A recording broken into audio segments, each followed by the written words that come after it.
Buenas noches y bienvenidos a Las Cosas Como Son. Antes de comenzar nuestro programa, naturalmente tengo que expresar mi saludo a los trabajadores del Perú y al valor trabajo en general, que como sabemos, por una parte hace mucha falta en el Perú y por otra parte cada vez obtiene menos ganancias en relación a las ganancias del capital. Aunque la fórmula suene un poco vieja y hasta decimonónica, es lo que ha venido pasando con las economías desarrolladas, que el nivel de ingresos salariales se ha retrasado respecto de otros ingresos particularmente financieros. En todo caso, hay que admirar a los trabajadores peruanos, más aquellos que trabajan en actividades expuestas a la criminalidad actual. Cuando yo veo hoy un chofer, un conductor de bus, un conductor de otros vehículos de transporte público, siento más admiración que nunca, porque están manejando a veces sabiendo que están bajo amenazas de criminales parásitos que quieren vivir del trabajo ajeno, precisamente porque el trabajo es un valor fundamental para las sociedades y para los seres humanos. Si no trabajáramos, la vida tendría un vacío quizás inaceptable. Dicho esto, vamos a entrar a presentar a nuestros dos invitados. No es la primera vez que vienen, cosa que nos alegra. Por una parte, Luis Roel, que es un abogado constitucionalista y ha sido congresista de Acción Popular, partido al que pertenece, me parece, incluso antes del nacimiento, ¿no? Porque esto viene de varias generaciones en su familia, sobre todo Alba. Y con él hemos invitado a Omar Aguapara, que es un analista político y que es el secretario general de la Asociación Civil Transparencia. Muchas gracias por estar acá y bienvenidos a Las Cosas Como Son. Sin duda, el tema que más inquieta es, y que ha aparecido bruscamente como consecuencia de un reportaje periodístico de Canal 2, si bien el tema se sabía que existía desde mucho tiempo y tenía antecedentes lejanos, es de las firmas falsificadas. Porque los datos que tenemos son graves. De los 43 partidos inscritos en el ROP, más de 30 han presentado, en algunos casos, números considerables, varios miles de firmas que no han sido ofrecidas por sus titulares. Es decir, se ha robado la firma y eventualmente también el número de DNI, la huella digital eventualmente de personas que no sabían que están inscritas. El día de hoy nos hemos enterado que entre ellos figuran miembros de la Fuerza Armada y de la Policía Nacional que han descubierto están inscritos en partidos de los cuales no tenían conocimiento. ¿Cómo podemos solucionar esto desde el punto de vista jurídico y al mismo tiempo desde el punto de vista político? Es decir, restableciendo la confianza de los electores, que ya está un poco mermada por muchas circunstancias que conocemos, pero que saber que los partidos han podido incurrir en prácticas ilegales choca más. Señor Luis Roel, cuéntenos su opinión sobre cómo hacer frente a esta realidad. Primero, en el ámbito jurídico, me parece preocupante de que siendo un mismo sistema electoral, es decir, que lo componen la OMPE, el Jurado de Elecciones y el RENIEC, no puedan tener un sistema que los pueda ser más orgánico como sistema electoral, es decir, que puedan compartir información y cruzar información sobre materia electoral, siendo parte de un mismo sistema. Es decir, tú presentas tus planillones ante el ROP de la OMPE, esos planillones deberían pasar previamente al RENIEC para que el RENIEC pudiera revisarlo. Lamentablemente, eso se requiere para lograr ese objetivo, una reforma normativa, porque bajo el argumento de la autonomía y la independencia de estos tres órganos, se está olvidando que los tres pertenecen a este mismo sistema electoral y que tienen que trabajar de manera coordinada y conjunta para el mismo objetivo, que es garantizar el sistema democrático. Ese es por un lado. Por el ámbito político, mi opinión es de que si ustedes advierten de estos informes de cuántas firmas o cuántas fichas han sido observadas, los partidos tradicionales como Acción Popular tienen cero o tienen muy pocas observaciones. ¿Por qué? Porque ahí está la mística de un partido, de que los mismos militantes buscan afiliar a otras personas que comparten sus ideas, comparten sus preocupaciones y ven en el partido la vía para lograr esos fines políticos y lograr el mejor país que ellos consideran. Pero los partidos que han sido nuevos o que por lo menos aparecen como nuevos, son partidos que se ven más como una especie de empresa y que aparentemente pareciera que han contratado un servicio de tercería o un service para lograr cumplir con las fichas para inscribir los partidos. Lo que no sería ilegal, ¿no? Lo que no sería ilegal, Ya. pero lo que sí hay falta de responsabilidad política. Porque la idea es de que lo del mismo partido, sus dirigentes, sus militantes, fundadores, sean quienes busquen las firmas, quienes convocan a las personas y no contratan a un tercero para que, vía una especie de servicio con un objetivo que es Pero, por ejemplo, las firmas. comparemos, si es que me es permitido. Un partido político quiere tener una idea más clara de cómo percibe la opinión pública un tema como el de la policía y la fiscalía o lo que fuera. Contrata a un encuestador de los que hay en el mercado. De pronto el encuestador no hace bien su trabajo y sesga la versión y da datos falsos sobre la encuesta contratada por el partido. No hay un compromiso legal por parte del que contrata. ¿Lo hay en el caso de la recolección de firmas? Es que ahí tenemos que ver cómo ha sido el tipo de contratación. Porque acá, ahora, el único que tendría responsabilidad, si se advierte que ha habido falsedad genérica, es decir, presentar documentación e información falsa. Eso parece que es un delito. Eso parece que es un hecho. Ya. Número 2, que ha ¿Es usurpado. un delito aún si no es doloso? Es decir, si no es consciente el que lo presenta. Es que hay delitos culposos y dolosos. Ya. Y luego, aparte, si se advierte de que ha usurpado, y puede haber denuncias de las personas que se han sentido usurpadas, su nombre y su identidad, ellos también lo pueden denunciar, no al partido, porque ahora con el nombre del Congreso ya no puedes denunciar a los partidos políticos, sino vas a denunciar al personero del partido político.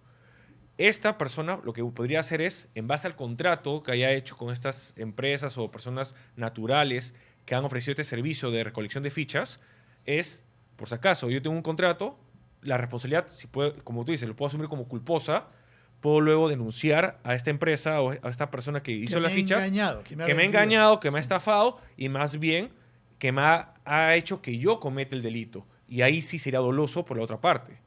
Señor Aguapara, sobre este tema, ¿cómo hacer frente desde el punto de vista jurídico y cómo desde el punto de vista político a este problema? Es una buena pregunta. Creo que lamentablemente nos coge un poco desarmados a nivel normativo. Eso ha sido lo que nos han expresado tanto el presidente del jurado como la presidenta de la RENIEC.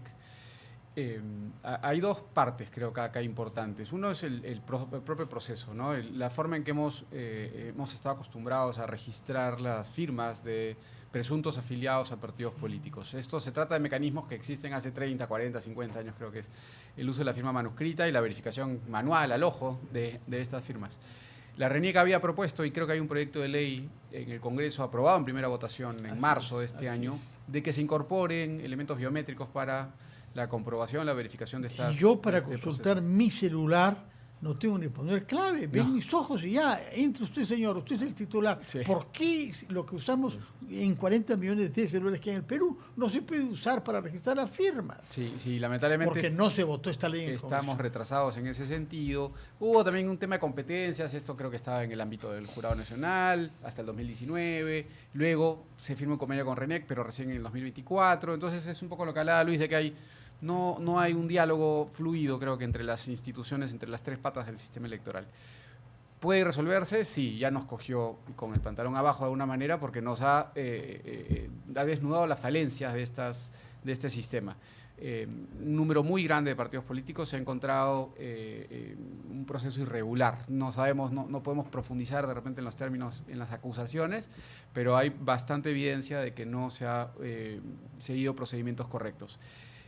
Visto eso el caso, queda la sanción y el tema de ahí es que no existe dentro de la ley, lo decía el señor Burneo, el doctor Burneo, el presidente del jurado, causales en la ley de organizaciones políticas para ya sea cancelar la inscripción, en el artículo 14 o 13, si no me equivoco, de la ley de organizaciones políticas hay una serie de causales, no existe tal como inscripción indebida, o también se ha sugerido declarar ilegal un partido por prácticas antidemocráticas, el caso más reciente el de Antauro, el partido Antauro, que tampoco está especificado o normado, ¿no? Y de todas maneras eso también abriría todo un periodo de pericia judicial y de trámites que ya no nos llegan, ¿no? Hasta la Pero elección. ¿cómo puede ser, señor Roel, usted que es abogado y político a la vez, que tengamos un pensamiento tan virginal, digo, nuestros legisladores, para que en la ley, por lo que dice el señor Aguapara, y es efectivamente un sentimiento de impotencia que transmitía el presidente Burneo el día de ayer que estuvo en RPP,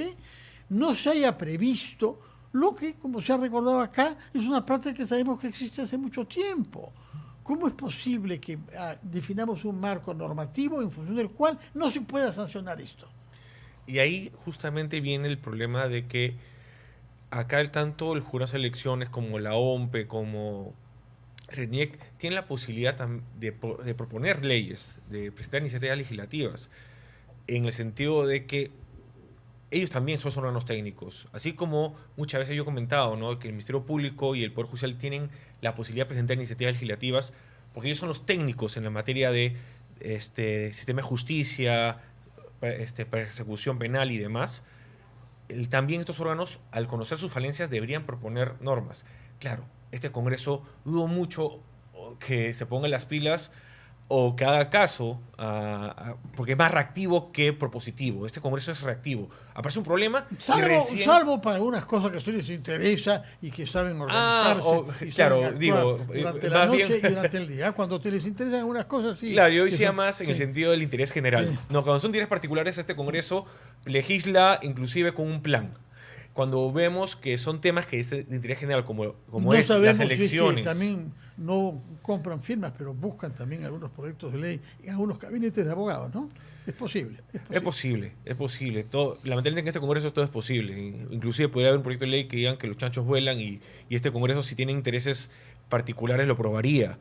Lo que sí me preocupa es de que para los intereses que en verdad necesita la población, necesita el sistema democrático, como son estas reformas, lo han tenido que esperar hasta después del inicio de la convocatoria de elecciones, cuando ya todo está cerrado, cuando ya no se puede hacer una modificatoria en la normativa electoral. Bueno, pero ¿habrá alguna manera, como lo sugería el señor Aguapara, de sancionar a los partidos que hayan incurrido en esto? Por un lado, él citó el caso del partido de Antauro. Claro, hay dos opciones, yo veo.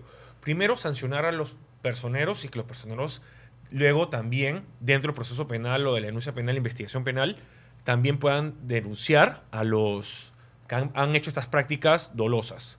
Y segundo, que a estos partidos se les pueda, a través de el supuesto de práctica antidemocrática, sancionar con la ilegalidad. Porque acuérdense, no solo es a las elecciones de abril del 2026, que son las generales de diputados, senadores, parlamento andino y presidenciales, sino que también si ellos perdieran su inscripción por no pasar la valla, que es lo más seguro con la mayoría, ellos todavía tienen la inscripción hasta fin de año y pueden participar en las regionales y locales, que es lo que la mayoría aspira.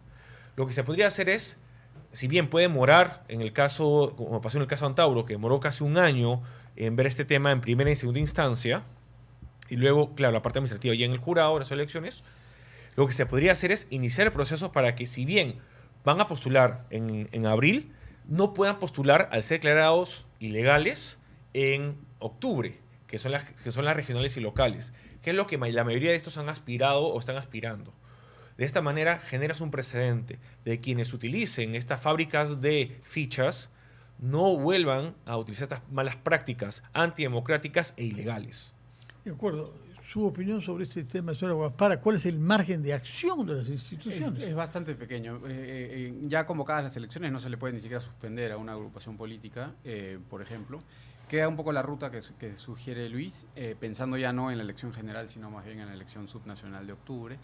Yo creo que apelaría más bien ya al voto del ciudadano, ¿no? Yo creo que ya esto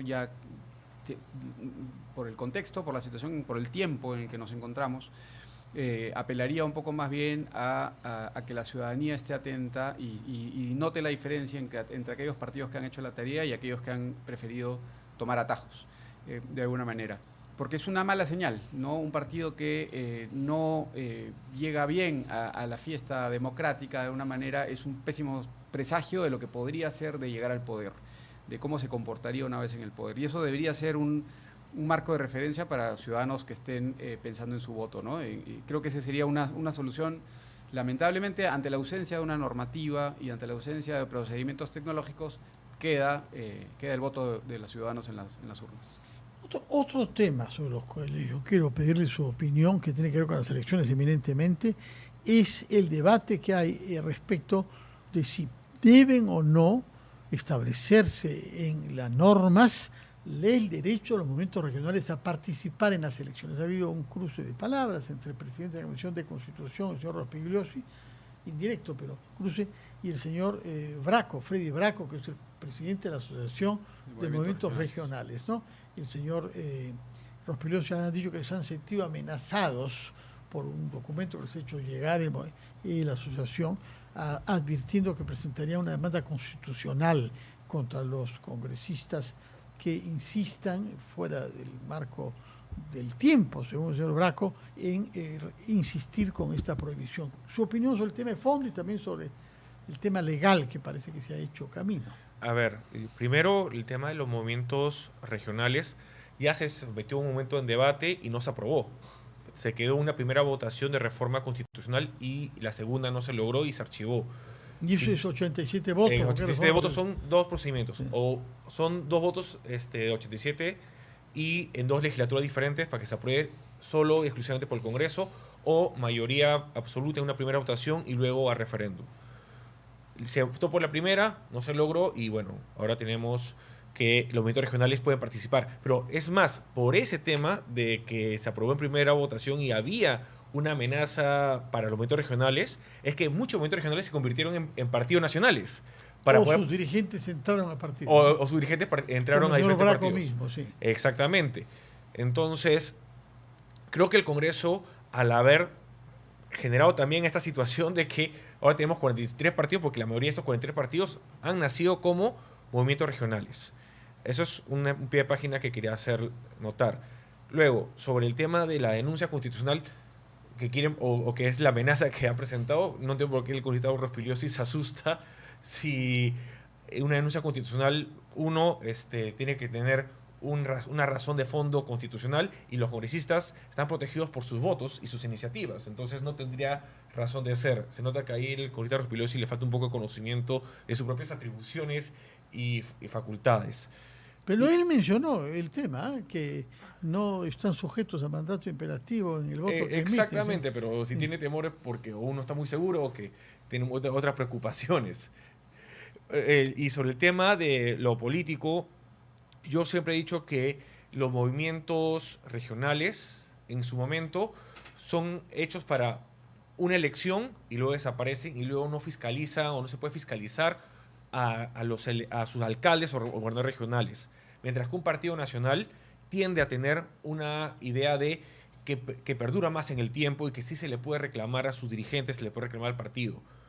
Lamentablemente, como están hay que someter esa teoría que usted claro, al caso de la bancada de Acción Popular. Esa teoría lamentablemente ha perdido fuerza con el tiempo, cuando lamentablemente has tenido en casos de partidos tradicionales o históricos que por un lado sus dirigentes o militantes no han actuado correctamente y no han podido revertirlo en otras elecciones o en el paso del tiempo, o por otro lado que su institucional se ha habido mellada no por el partido mismo, sino por el sistema electoral, como pasó en Acción Popular. El ex jefe del ROP nos generó muchos problemas durante más de 8 años para poder inscribir alguna dirigencia. Y recién ahora último hemos tenido... ¿Solo fue causado por el jefe ROP o también hubo fricciones entre hermanos Acción Popular? No, pero justamente cuando hay una impugnación de una elección interna, el ROP debió haber actuado un poco más célere para resolverlo.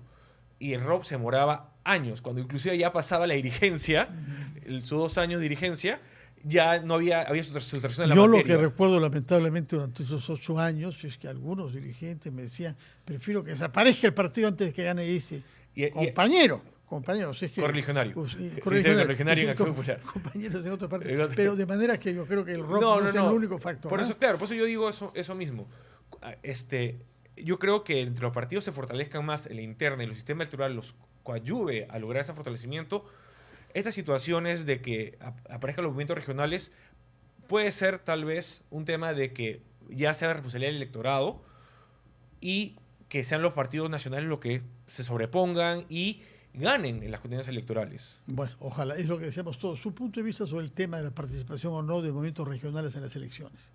Creo que ha habido un desarrollo normativo en los últimos años como respuesta a lo que significó la presencia de movimientos regionales en la política peruana, ¿no? Y puso a prueba, y un poco también puso a prueba la debilidad de los partidos políticos a nivel regional, de algunos partidos políticos a nivel nacional.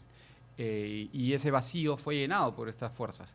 Y lo que hemos visto en los últimos años es un intento desde el Congreso, donde solo están los partidos políticos, de negociar o de lidiar con esa participación. Y viene de la mano de intentos, creo que debemos reconocer, que es, por ejemplo, la vuelta a la reelección, que creo que es bastante importante, sí, que se permita la reelección de autoridades a nivel subnacional. Ya teníamos la reelección de nivel parlamentario y ahora se está discutiendo precisamente la de gobernadores y alcaldes. Y ahí es muy importante, porque un poco lo señalaba Luis, es la idea de que el votante pueda sancionar con su voto a la gestión que le parece que hizo las cosas bien o castigar a la gestión que le parece que lo hizo mal. En líneas generales, en el agregado, obviamente van a haber casos de corrupción, de intentos de entronizarse, de intentos de permanecer más allá del tiempo o usando populismo de repente o políticas clientelares, pero en el agregado, para desarrollar una clase política, para desarrollar un cuerpo profesional, es necesario, creo, la repetición y la reelección de autoridades en ese Como gran cosa se va a ir a una reelección. Al menos. Sí. Sí. Yo conozco países donde hay alcaldes que ejercen durante 40 y 50 años y son conocidos por la población. Si fueran corruptos se les diría, y permanecen y dan frutos. Sí, o por lo menos darle la chance ya después de 2 gestiones, como ha habido casos en el Perú, de gente que ha escalado desde alcaldías distritales, alcaldías provinciales, hasta intentar... Porque lo otro ha llevado también a que se pasen el puesto entre hermanos, hemos visto, también. el distrito del sur del O que se intercambien distritos. Sí, se intercambian distritos también, sí. De todo eso se ve. Bueno, yo quiero preguntarle sobre un aspecto que introduce otro elemento a nuestro análisis de la coyuntura política en periodo electoral, y es el tema judicial. Porque la vida política está marcada en realidad por acontecimientos judiciales. Sí. No todos los partidos, felizmente, pero algunos de los más importantes y algunos de los expresidentes, como hemos visto. No por casualidad hay 3 en este momento en la cárcel simultáneamente. Y en este contexto es penoso ver que persiste una fricción entre la Policía Nacional y el Ministerio Público, que tiene que ver con cuál tiene el rol inicial, el rol dominante en la investigación criminal.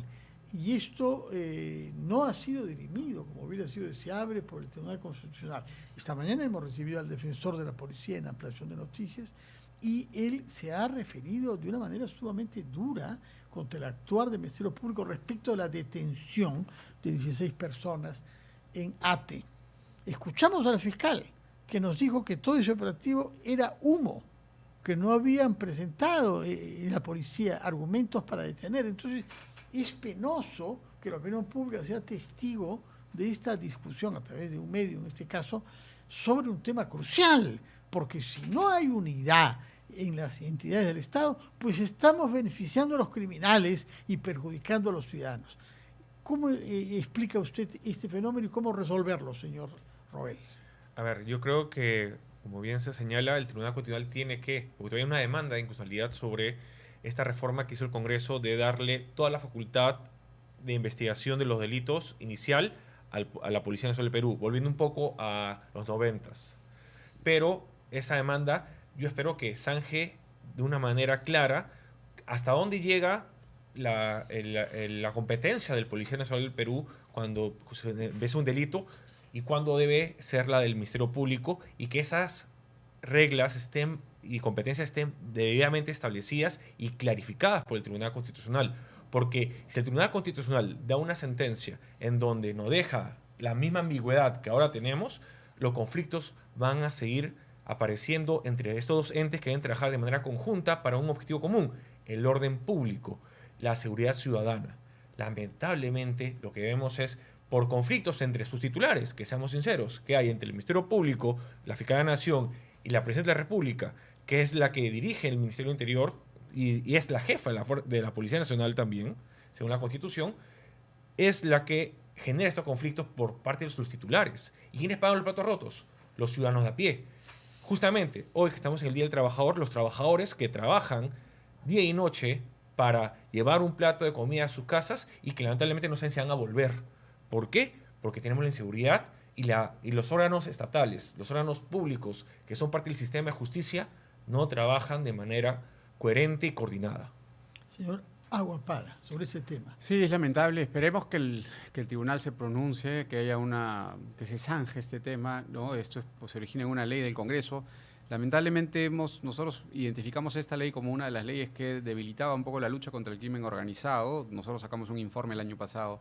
Identificamos más de 10 leyes que promulgadas por el Congreso que no le hacían o no favorecían, no facilitaban la lucha urgente que tenemos contra el crimen. Y esta introduce ese elemento de disputa adicional entre el Ministerio Público, que de acuerdo con el artículo, no me acuerdo cuál de la Constitución, señala que le corresponde la investigación del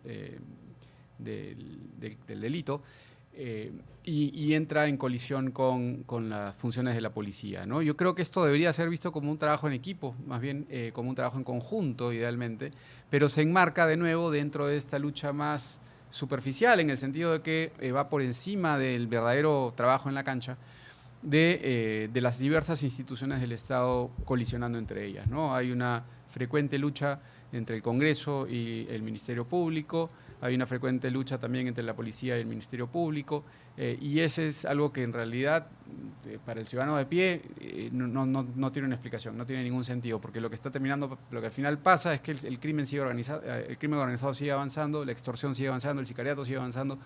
Hemos roto ya estamos en camino a romper otra vez el número de homicidios por año. Se ha superado en los primeros 4 meses o 3 meses el número de asesinatos y homicidios del 2017.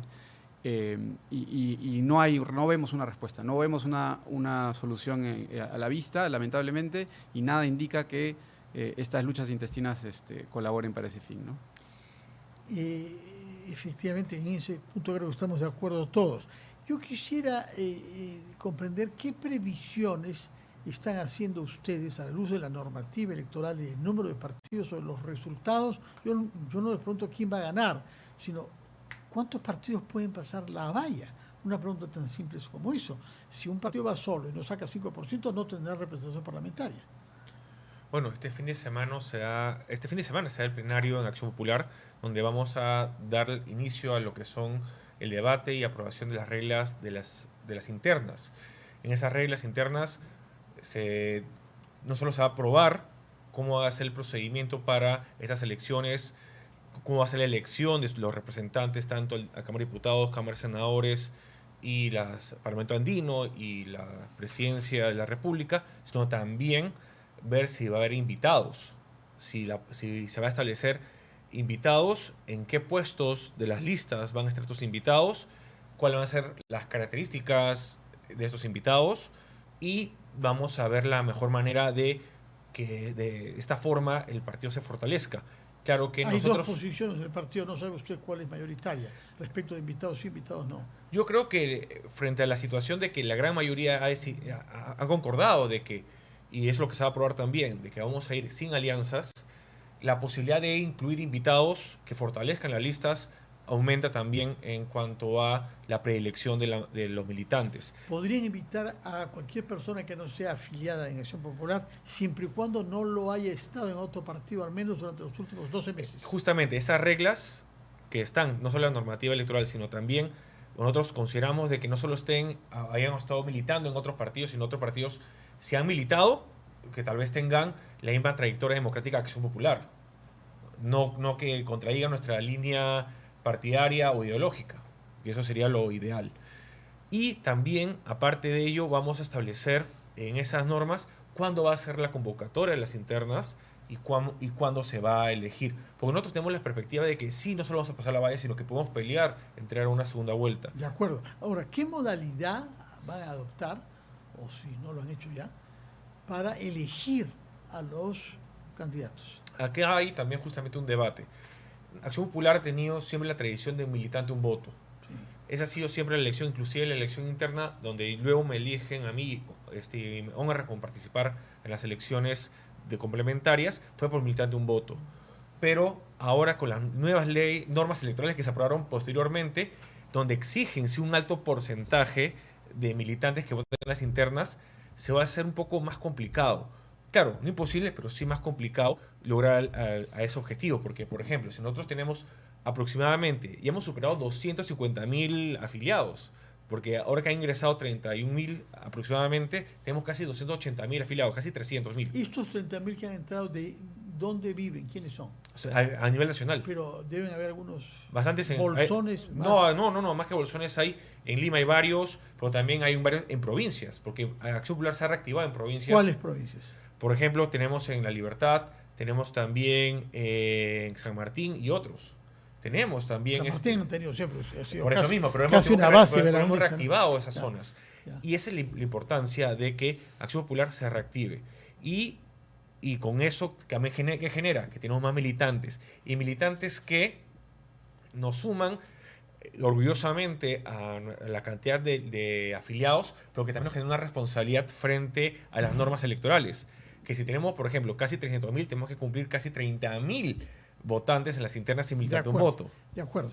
A propósito de las posibilidades que algunos tienen o no de llegar a pasar la veda electoral y tener representación parlamentaria, ustedes han hecho una encuesta en un informe, sí. Un informe, un estudio cuantitativo y sí. una proyección rigurosa hecha por Ipsos, me parece. Así ¿no? es. ¿Qué resultados según unas simulaciones, siguiendo patrones de elecciones pasadas del 2006 en adelante, desde que hay valla electoral, se ha calculado que con un 70% de probabilidades, entre 2 y 5 partidos políticos estarían pasando la valla. Supongamos que fuesen 3 los partidos que pasan la valla. Esperemos que el suyo, naturalmente. Y podría suceder que uno tenga la mayoría absoluta. Podría darse, sí, hay cualquier escenario está abierto, ¿no? Porque sería una distribución de votos quizás similar a la que se obtuvo en la elección del 2016, donde un solo partido obtuvo 73 escaños, ¿no? 130, sí. Ese es un escenario basado en el patrón histórico. La idea de que hayan 43 partidos políticos sugeriría que entrarían muchos más partidos, pero en realidad, por los porcentajes, es muy probable que ese voto se termine diluyendo y sean unos pocos los que cojan la representación y además distorsionen un poco, ¿no? Porque en efecto lo que pasaría ahí sería que un número bastante alto de votos quedaría fuera, no sería recogido por estas fuerzas políticas, ¿no? Y nos pone en una situación bastante quizás complicada, donde de nuevo de repente un presidente o una presidenta llega al poder sin una mayoría, ¿no? ¿Y qué se puede hacer para evitar esa situación? En parte lo que estamos proponiendo, y esa fue la idea del estudio también, nos acompañó cuando lo presentamos el secretario general de Acción Popular, Juan José Abad, era mostrarle a los partidos que la gran mayoría no iba a pasar la valla. Y de 43 es muy probable que 35, 36, 38 queden fuera de carrera. Salvo para las elecciones de octubre, ¿no? Todavía mantendrían la inscripción para la elección subnacional y ese es un poco el incentivo. Pero después de eso ya está, salen del padrón del registro de organizaciones políticas.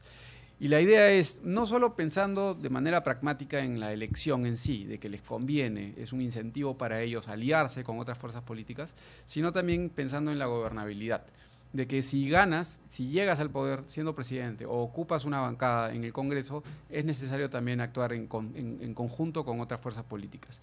Hemos vivido, junto con la fragmentación y la polarización, mucho tiempo de ingobernabilidad en el país, donde ha sido muy difícil que se plasme una idea, un plan, una visión, un programa de gobierno, un poco en parte porque carecemos de mayorías parlamentarias, porque carecemos de coaliciones que den soporte a esos planes. La idea también de estas alianzas es que los propios actores del sistema político se conozcan, porque en muchos casos no se conocen, y encuentren puntos en común, porque no hay 43 ideologías en el país, no hay 43 programas políticos. En el mundo tampoco, seguramente. Ni en el mundo. Nos quedan pocos minutos y yo quisiera preguntarle algo que tiene que ver con la conmemoración de hoy. La campaña electoral es probable que se juegue en base a las propuestas sobre seguridad ciudadana, que no vamos a resolverlo en el corto plazo y será un tema de campaña sin duda alguna. Y luego dependerá también de las cifras macroeconómicas, si es que las perspectivas de crecimiento se mantienen o no. Pero independientemente de estos dos grandes temas, y dado que el electorado suele ser poco afecto a entrar en sutilezas institucionales y proponer reformas de ese tipo, salvo Perú Libre, que tiene una única solución para todo, que es la Asamblea Constituyente, se va a discutir sobre qué. Y yo quisiera en particular preguntarles qué podrían ofrecer los candidatos séanlo o no, porque usted no lo es, no lo va a hacer probablemente, a los trabajadores del Perú, siendo el tema de la informalidad uno de los temas más graves de nuestra sociedad, pero no es el único tema. Señor Roel. A ver, nosotros justamente en todos estos eventos que hemos tenido macrorregionales en diferentes partes del país, hemos ido planteando ideas que han sido también aceptadas y bienvenidas por los militantes. Lo primero es que tanto las empresas, para el tema de la formalización laboral de sus trabajadores, no ser un escollo, porque lo malo que sucede con las empresas es que cuando pasan de micro a pequeña y de pequeña a mediana, en esos tramos se les exige bastantes requisitos laborales, exigencias laborales que impiden la formalización laboral. Ese es un primer tema. Y un segundo tema es, y como sabemos que la falta de formalización va que casi 80%, un poco más, un poco menos, es un poco difícil. Tenemos al trabajador que trabaja el día a día y que lo que ellos necesitan es no solo una remuneración, sino también un tema que los beneficie socialmente. Y ahí nuestra idea también es recuperar cooperación popular. Nuestro plan es, de ser gobierno, recuperar cooperación popular para que, primero, se le pueda conseguir a los ciudadanos de una comunidad específica, no solo una obra para ellos, sino también darles trabajo a las personas de esa comunidad. De esa manera puede satisfacer el tema laboral, pero también satisfacer el tema relacionado a su beneficio social como comunidad. ¿Y quién más que una persona que va a trabajar para el beneficio de su propia comunidad una obra? De acuerdo. Con cuidado, sin embargo, con Cooperación Popular, porque hay un partido. No, más bien ese partido fundado por Johnny Lescano sí, y con Carlos Ceballos, que son ex militantes que les gustó la Cooperación Popular, pero no les gustó el partido, lo cual es contradictorio. Pero yo he señalado al secretario general que hay que impugnar el nombre, porque esa es parte de nuestra historia. Ya creo que es tarde también, ¿no? Querer impugnar. No, impugnaremos luego de que, creo yo, no pasen la valla. Cuando haga propaganda por Cooperación Popular, no, pero decimos cuidado de precisar que claro, no se refiere al partido sino al programa que tuvimos en los 80. Muy bien. Señora Guapara, naturalmente el destinatario de transparencia no es el trabajador, sino es el ciudadano, que tiene derechos y que hay que ejercerlos de la manera más adecuada posible. Pero ustedes han promovido la participación de dirigentes sindicales y muchas actividades, ustedes y su entraña misma, supone integrar a los diversos tipos de ciudadanos de acuerdo a sus categorías, y entre ellos han promovido encuentros entre dirigentes gremiales y sindicales. ¿Qué le parece a usted que se debería instalar como tema de campaña respecto a los trabajadores en el Perú? A ver, yo creo que hay una preocupación y se ve reflejada un poco en las encuestas, obviamente por la seguridad primero y por la economía, pero creo que también hay una profunda desafección. Hemos vivido una época donde los trabajadores antes tenían una clara representación con partidos obreros, con partidos de izquierda masivos, ¿no? Y creo que falta ese vínculo nuevamente en un mundo bastante desestructurado, en un contexto de 80% de informalidad laboral. Es bien difícil construir ese vínculo, pero es necesario que ese trabajador y esa trabajadora también sienta que es parte de una misma república, que es parte también de una misma misión. Y eso creo que es un trabajo que está pendiente, pensar no solo en derechos sociales, en derechos económicos, pero también en los derechos políticos, donde ha habido ciertamente un retroceso en los últimos años que vemos con preocupación. Muy bien, muchas gracias por estar acá y por mi parte por haber vivido en otros países, haber observado a trabajadores en otros países. No puedo sino repetir mi admiración por los trabajadores que yo veo en el Perú.